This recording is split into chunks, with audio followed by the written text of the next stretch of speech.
इस सेशन में मैं आपको जावा के बारे में बताने वाला हूँ।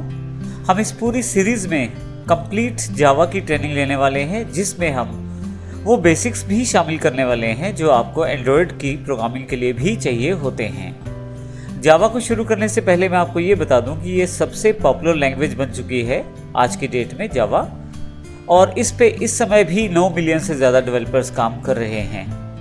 यह पूरी की पूरी जावा सीरीज बेसिक से लेकर एडवांस तक के सभी कॉन्सेप्ट्स को फॉलो करेगी और हम देखेंगे बारी बारी से इन चीज़ों को सभी सेशंस के साथ। तो आइए शुरू करते हैं। जावा क्या है और क्यों इसे प्रयोग करते हैं। जैसे कि मैंने पहले बताया, जावा सबसे पॉपुलर एक लैंग्वेज है, और यदि हम बात करें लैंग्वेज के बारे में, प्रोग्रामिंग लैंग्वेज के बारे में, तो इससे पहले वाले सेशन हमारे पास आपकी इसी डीवीडी के अंतर्गत अवेलेबल हैं। यदि आप बिल्कुल फ्रेशर हैं, यदि आप पहली बार किसी लैंग्वेज को सीख रहे हैं, तो मैं आपको सजेस्ट करूंगा कि आप हमारी सी या C++ के बेसिक्स को ज़रूर एक बार रिवाइज कर लें। इसके लिए आपको कहीं जाना नहीं है। इसके लिए आपको जो ये जावा का डीवीडी मिला है, इसके अंदर ही हमने उन बेसिक्स को दोबारा दिया है। आपको जो सीरीज़ दी गई है जावा की, उसमें हमने C++ के कुछ बेसिक्स पहले से डाल दिए हैं। आप इनको केवल 1-2 बार देख सकते हैं। देखने भर से आपको काफ़ी सारी चीज़ें समझ आ जाएंगी, जिससे आपके लिए जावा को सीखना थोड़ा और आसान हो जाएगा। लेकिन यदि आपके पास पहले किसी भी तरह का प्रोग्रामिंग एक्सपीरियंस नहीं है, तो भी कोई बात नहीं। हम हर एक कॉन्सेप्ट को यहाँ कवर करने वाले हैं और अच्छी तरह से उसे समझने वाले हैं।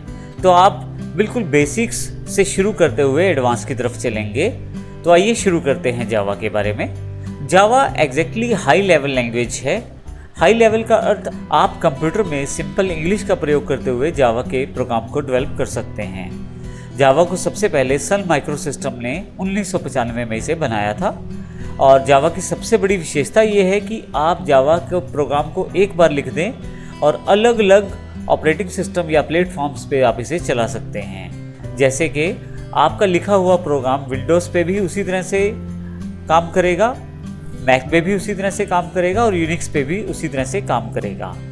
जावा का पॉपुलर होने का सबसे बड़ा कारण ही यही है कि जावा अलग अलग डिवाइसेस पे प्रयोग की जा सकती है।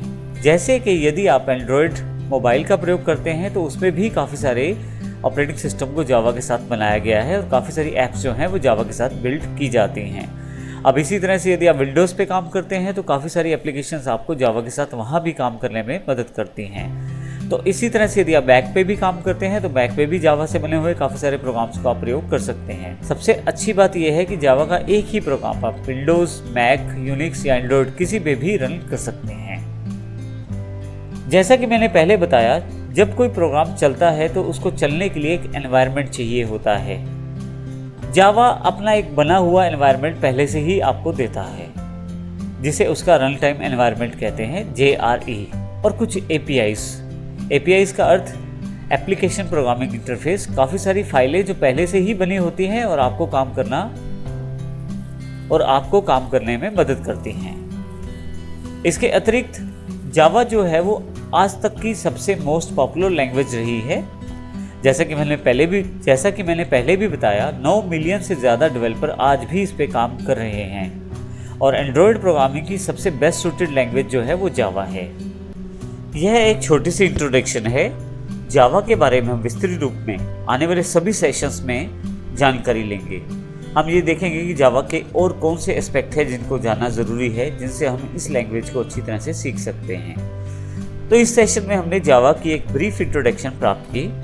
अगले सेशन में हम जानकारी लेंगे कि कौन कौन सी चीज़ें आपको रिक्वायर्ड हैं जावा सीखने के लिए, अर्थात प्री रिक्विजिट क्या है जावा के लिए। धन्यवाद।